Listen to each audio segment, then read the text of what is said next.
You're watching a Grounded Astro production with your favorite astrologer, Lady V. JC, what's good? Thank you for letting me do a chart reading for you. I always have so much fun doing these, and I hope it gets you excited about astrology, even if it's just a little tiny bit. And best case scenario, hopefully I'm able to find something that you can resonate with, and maybe we can all learn from this interaction.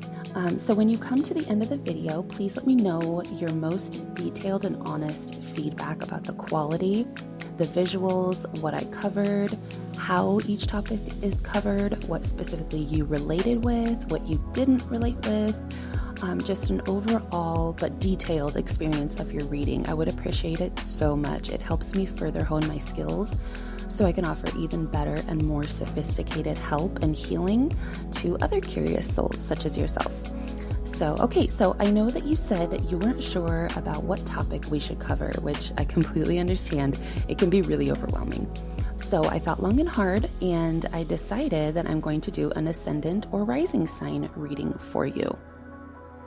The rising sign is the sign whose constellation was rising on the eastern horizon the moment that you were born.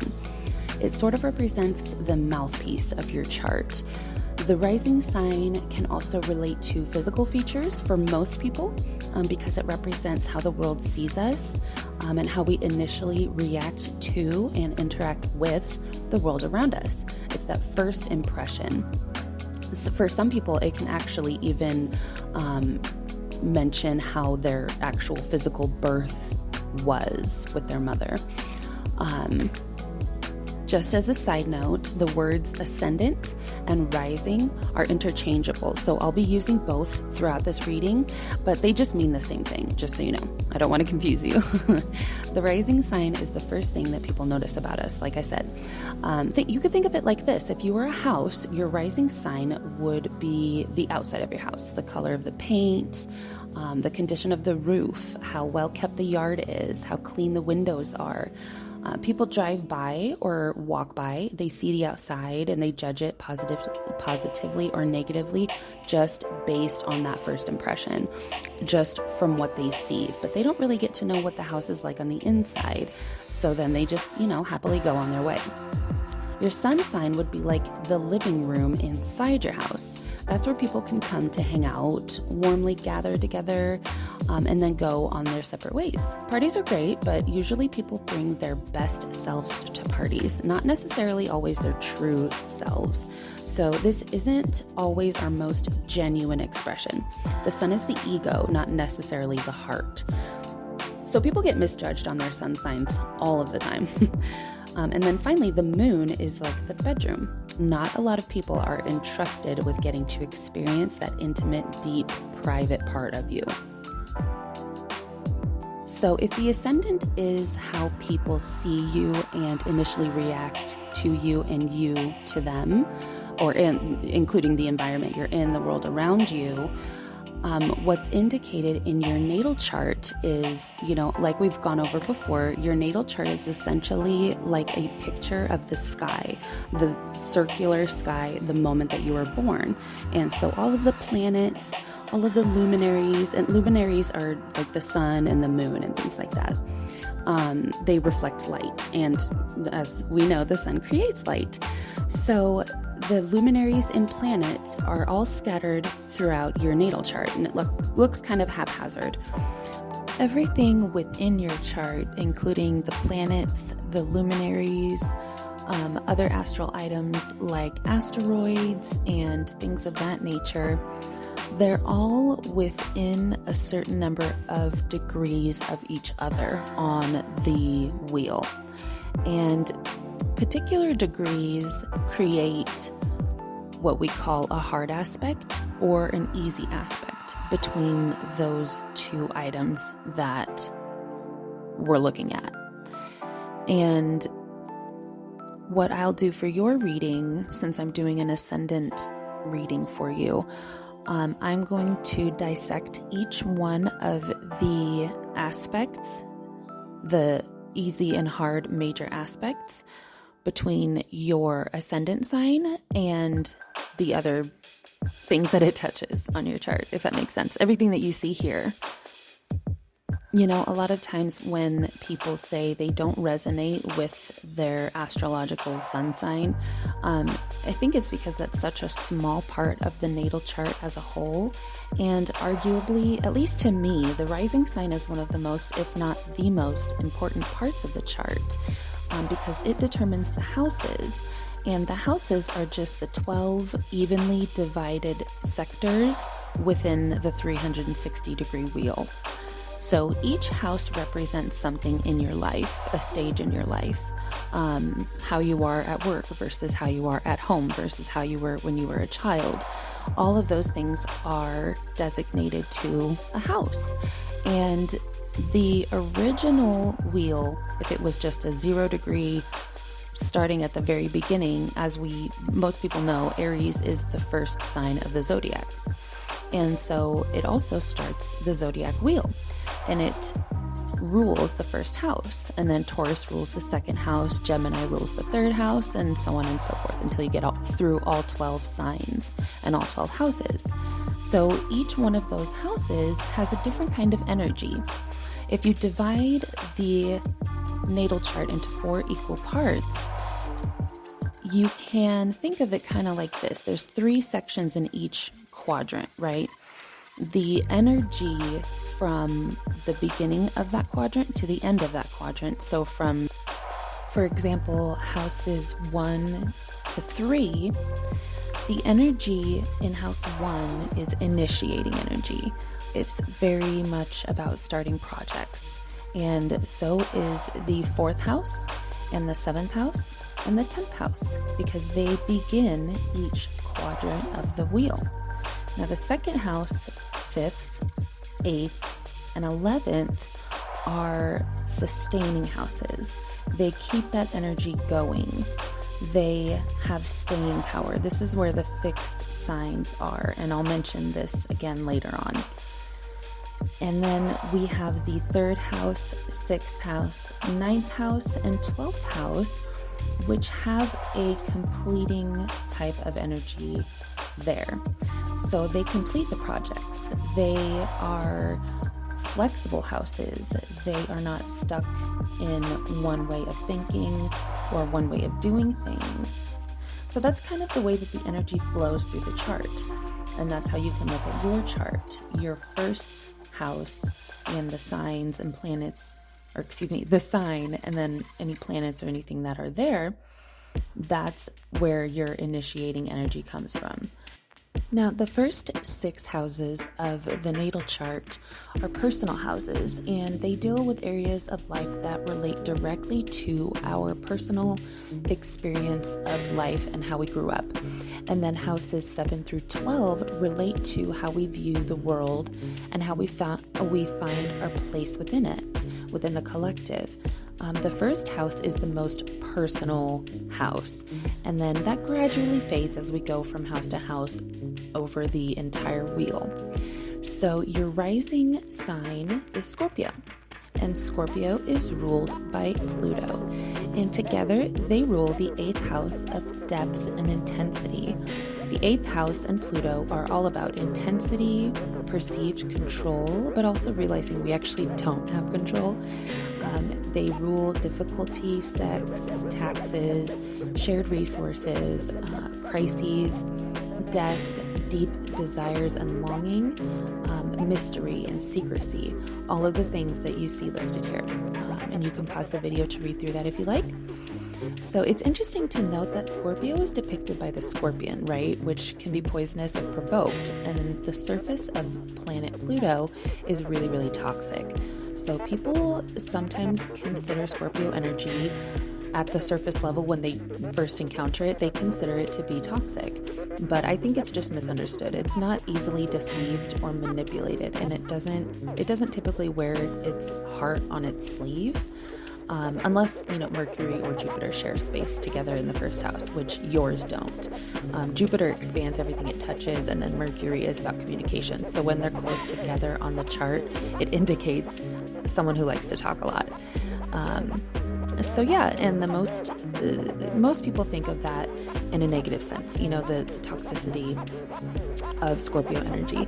And I think that's because Scorpio is harder to read, and it can seem like it's being nefarious when it's simply only observing just to understand. You can be susceptible to people trying to manipulate your reputation, people being intimidated by you. You may find that people tend to project onto you a lot. Scorpio just sparks something in everyone that comes in contact with it. It's really interesting to see. And I think that can also contribute to the standoffish nature of Scorpio, because like I said, Scorpio being ruled by Pluto, it's all about transformation, deep, lasting, big, important transformations. Scorpio risings go through a lot of transformations in their lives, a lot of big ones.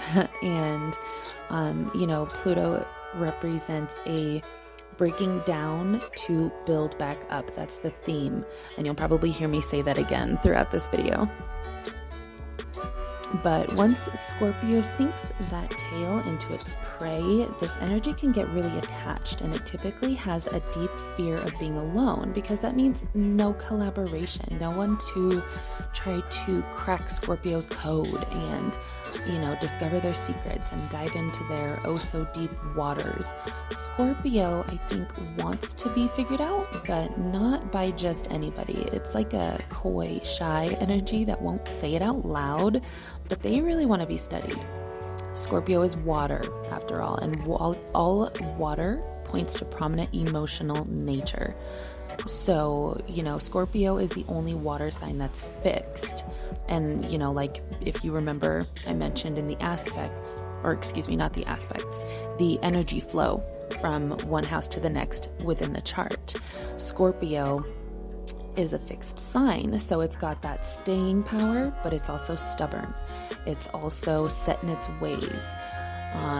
It has a very finite way of looking at things, but it has perseverance, some really powerful perseverance.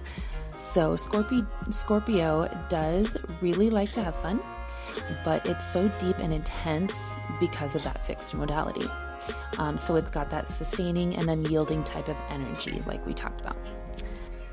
So now that we know what your Scorpio rising sign is like, how your rising sign operates and shows up in the world, we went over how the energy flows from one house to the next in the chart.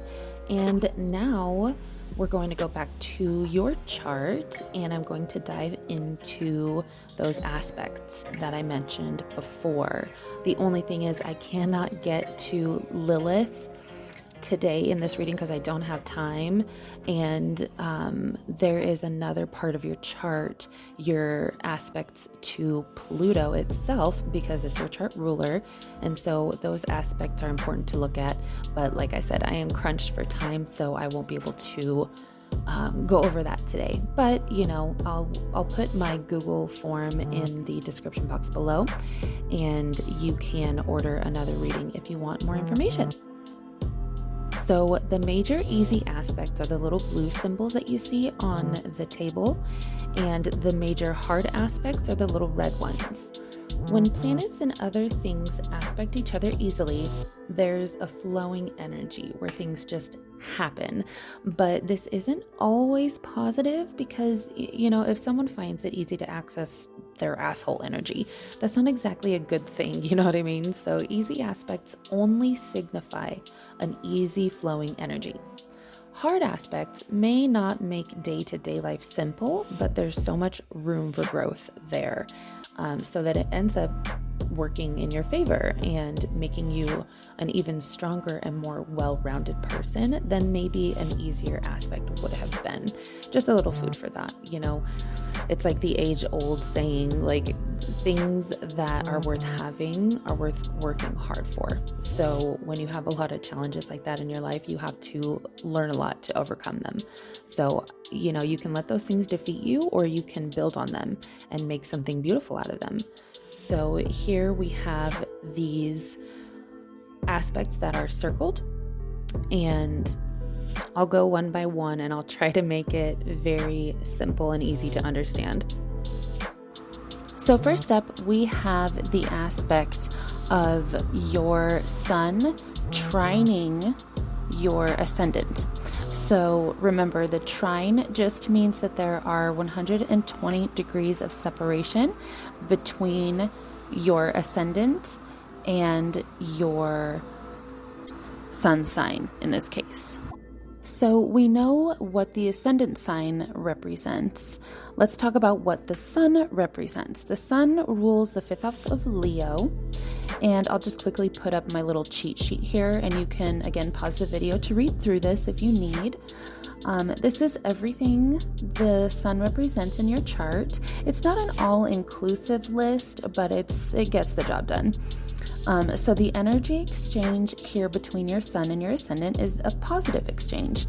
It's between the way that you're seen and your ego, personality, and so on, everything that the sun represents. So there's an easy flowing energy between these two parts of you. You command attention when you speak, and when you walk into a room. You can talk really well and hold a conversation, but only to select people. You enjoy communicating with certain individuals, not everybody. You may be a little picky here because you don't like wasting your time talking about surface things that don't matter. You're really easy to get along with and confident in what you say. And for the most part, you're generally honest, and you distance yourself from people that you notice are not as honest. So if the sun is how we shine and where we want to be noticed in life, and it's getting along well with the way we project ourselves to the world, that helps facilitate deeper and more honest connections with others. So next up, we have Mercury in a trine aspect to your ascendant as well. Mercury rules the third house of Gemini and the sixth house of Virgo, and it represents everything that you see listed here. As you can see, it's kind of all centered around communication and the exchange of ideas, theories, hypotheses, and things like that.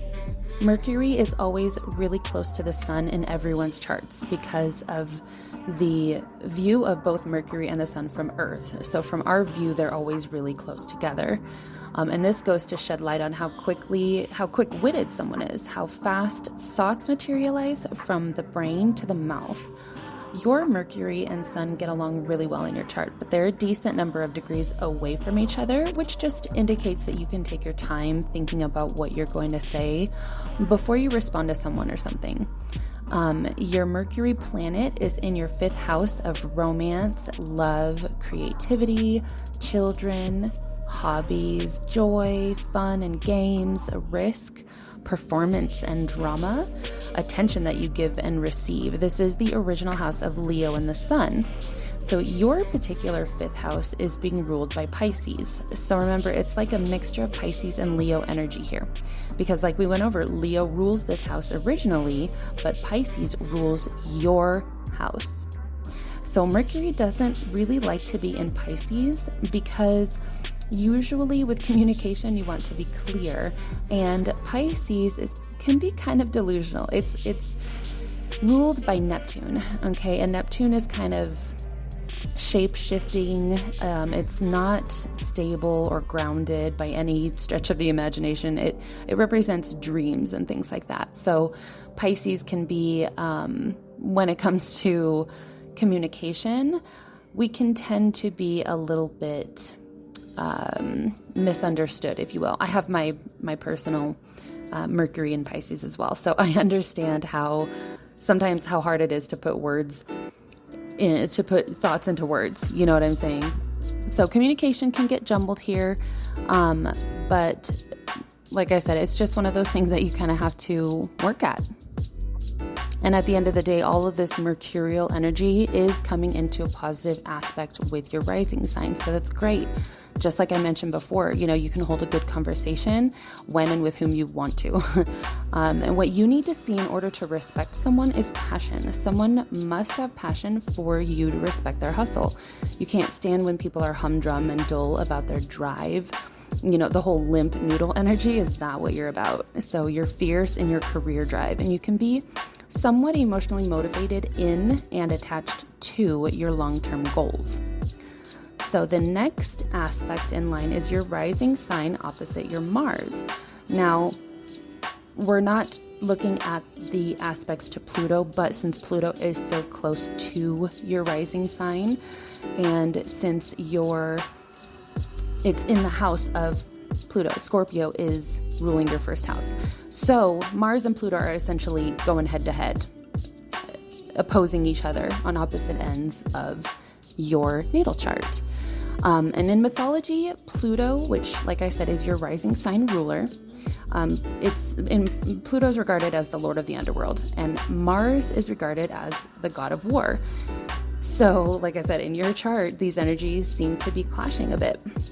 Pluto rules Scorpio, and Mars rules Aries. So both your Pluto and Mars planets are in your houses of their rulers. So this can intensify the energy exchange here. The opposition aspect is a hard aspect because both energies are kind of like pulling you in opposite direction. Mars rules the first house of Aries, and it's the original partial ruler of Scorpio as well, but in modern day astrology, there is the general belief that Pluto is the sole ruler of Scorpio now. So Mars used to rule Scorpio, but then it just went a little dark. So like I said, Mars rules the first house of Aries, and it represents everything that you see listed here. So remember everything we went over earlier about what Pluto represents. All of that is clashing with everything here that Mars represents. Mars is confrontation, how we fight, how we seek to fulfill our instinctual basic needs of survival. Having it opposing your rising sign can indicate that you probably don't like to be rushed, especially in things that can affect your public image. You want to methodically plan your steps, but you might sometimes feel at war and want to jump into things quickly, which may or may not pan out well. On the one hand, fortune favors the bold, but on the other hand, patience is a virtue. So that's kind of where astrology meets real life. You have to decide what will win that opposing exchange happening inside of you. Mars in the 6th house of health, fitness, analytics, giving service, organization, work habits, and things of that nature can indicate that you can be fixated on your health. There's a lot of physical energy in the 6th house, so I'm pretty confident that this means you enjoy being active and taking care of yourself that way.